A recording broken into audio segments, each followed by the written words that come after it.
The Fanatec CSL DD or the DD1. Which one is for you? That is something of a topic that is coming from the release of the CSL DD, made worse as the reviews generally make comparisons between both direct drive bases. So let's tackle this topic today and risk rustling some jimmies. You can use this comparison more or less to think about smaller direct drives versus bigger ones. There are some specificities about the Fanatec ecosystem, but the overall message and conclusion of the video should be pretty much the same no matter the brand. But I'm going to spoil the video now. The DD1 is better than the CSL DD. Oh shit. At its price, it really should be better.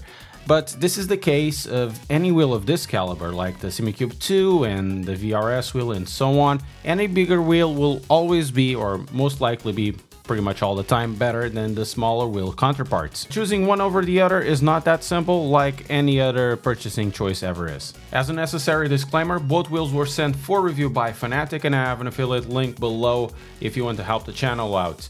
All thoughts are my own, I'm not being told or paid to say whatever, but anyways, take this review with a grain of salt.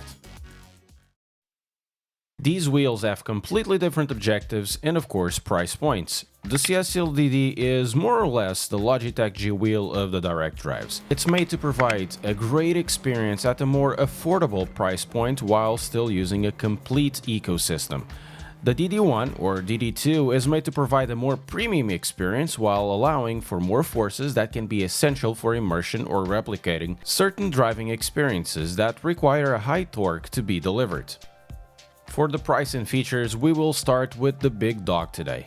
This is the Fanatec Podium, which is essentially a PlayStation-compatible DD1. The Podium comes at around 1800 euros because it comes with a rather swanky and nice wheel, but for the sake of this video, let's go with the non-PlayStation compatible and wheelbase-only DD1 for 1200. It's at 15 Nm sustained torque and 20 Nm torque wheelbase that has some interesting features like a 2.7-inch black and white OLED display that you can use to control settings of the wheel or even get some information from the wheelbase or game. If you want a bit more torque, the DD2 will cost 1500 euros for 20 and 25 Nm respectively for largely the same feature set, though it comes with 5 years warranty versus the 3 of the DD1.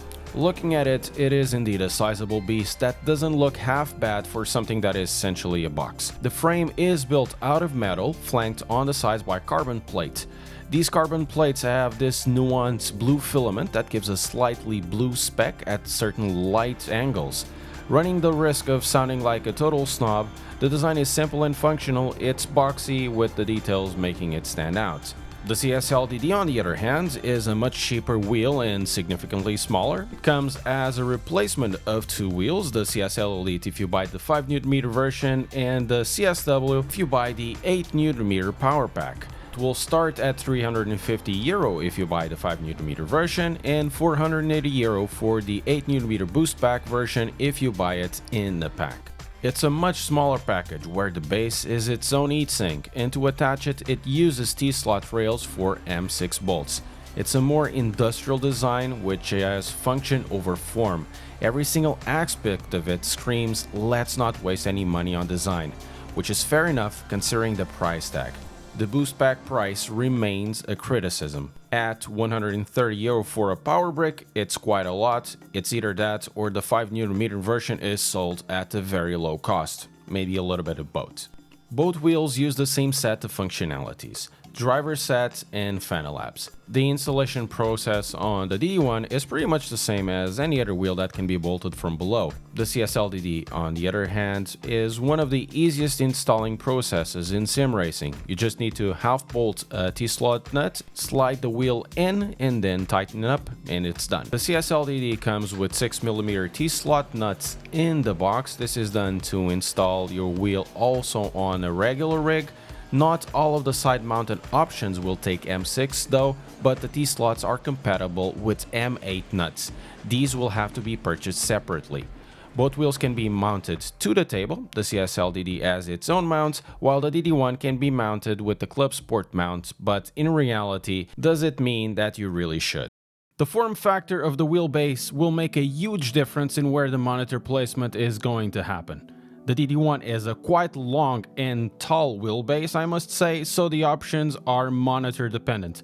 A large screen or TV could be okay behind the base as long as the fan is not impeded. If you select the monitor position on top of the wheelbase, it's really gonna depend on the monitor's chin, on its size, on its bezels, and everything else. In my rig, with the screen I use, the CSL tends to be a little more comfortable as the monitor will sit lower but still close enough. With the DD1 is that the wheelbase is so large, so the monitor has to sit higher, otherwise it will be too far away, at least with the one I'm using. Anyway, this can or not be moot depending on your own setup, but generally the CSL DD, because of its form factor, offers some more options. The quick release on both is slightly different. Fanatec's option is easy enough to use, but in terms of stability, it could be better, and soon it will be replaced by a new version that I've tried in Sim Racing Expo. We will see in the future if future versions of these two wheels will come with a new quick release system pre-installed. The CSL DD1 is okay with the CSL mount.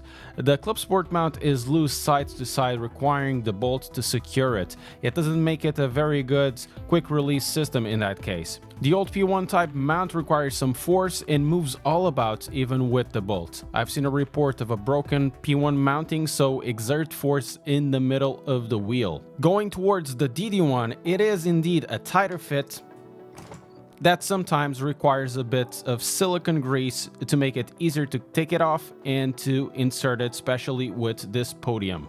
Two completely different wheelbases with two completely different purposes. Therefore, we should have two completely different experiences. Well, yes, but actually no. What I mean by this is there are so many similarities in driving between both wheelbases. This is likely true much due to the firmware and driver package. They are both direct drives indeed, and while the DD1 Outrunner motor is a different technology than the CSL DD flux barrier, the driver and firmware combination make the usability quite similar. If we stay at or below the 8 Nm range, both wheels show excellent detail. They respond super fast to what is happening to the sim. Of course, the DD1 is stronger and peakier even at below 8 Nm. It just responds faster and it's more noticeable when drifting. Having said that, in regular use, you'll have to squint to notice any difference. With all the sims that I've tried, the story is pretty much the same. So Assetto Corsa in drifting, in regular use, Assetto Corsa Competizione, Race Room, and even iRacing, CSL DD just excels at that price point and it will mimic the bigger brother. It punches way above its price point. In all use cases, the wheel loads up the force feedback and it's super snappy, responsive, crisp, and reliable. It has the capacity to deliver high-fidelity force feedback with the loading and uncompressing of suspension in the sims that I've tried. Even iRacing with IRFFB felt nice with it. I would say that the biggest noticeable difference between both, except on the drifting part, is the smoothness of the CSL DD. The DD1 has a slightly rougher drive in certain circumstances, and depending on settings, it might even send a loud clank. Raising the dampening and lowering the force feedback effects fixes this issue, but it can feel disconcerting at first. At the higher torque levels, close to 8 Nm, you can say that the CSL DD will start to lose some puff. In that way, the DD1 will have more dynamic range and still provide information. Maxing out at 8 Nm, the CSL DD loses some definition in all the sims, but lowering around to 90% or 7.2 Nm, it combats most of these issues. In terms of getting the settings right, start from the recommended settings available at Fanatec's website and then go from there. Setting up a DD wheel can be sometimes a headache. As these wheels are so close at below 8 Nm mark, the main driver of choosing one over the other is what you really need in your sim. I would say that most people would be content with the 8 Nm version of the CSL DD. The 5 Nm is a bit too low in my opinion. But if you need the torque, the DD1 has it for days. 20 Nm peak torque is a good way to train shoulders and triceps if you need a gym in your office. My conclusion to this video is as such. The Fanatec DD1 is a better wheel than the CSL DD. There's no other way around it, and let's not mince words. But the CSL DD, in many ways, is a better product than a DD1. Far more accessible, providing a level of performance equal to the DD1 at below the 8 Nm mark. It's far easier to install in most rigs, as its form factor is really small. It is compatible with all the Fanatec ecosystem, all of this at the fraction of the cost of the DD1. With all of this in mind, it really opens up the idea that I normally have in towards of budget stream racing of why spend more when you can definitely spend less, especially in a circumstance where the core experience of having the direct drive wheels such as the CSL DD pretty much covers all the bases of a bigger one except for the strength. And I think the main takeaway of this video is exactly that. Why spend more unless you really need the more torque?